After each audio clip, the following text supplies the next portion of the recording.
Ginawa mo pa rin iyon, Mendez, kahit alam mong masasaktan ka.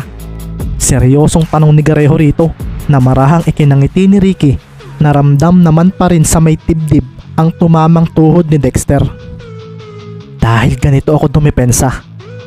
Sagot naman ni Ricky Mendez dito, at nang dumating sina Valdez at Tuason para itayo ito, ay doon na nga nagwala ang lahat ng mga manunod na ayaw manalo ang nauhan.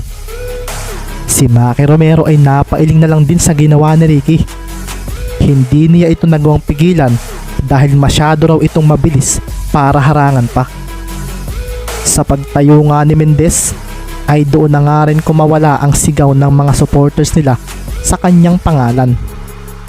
Kasunod din ito ay ang pagkawala ng mga salitang MVP para sa kanya.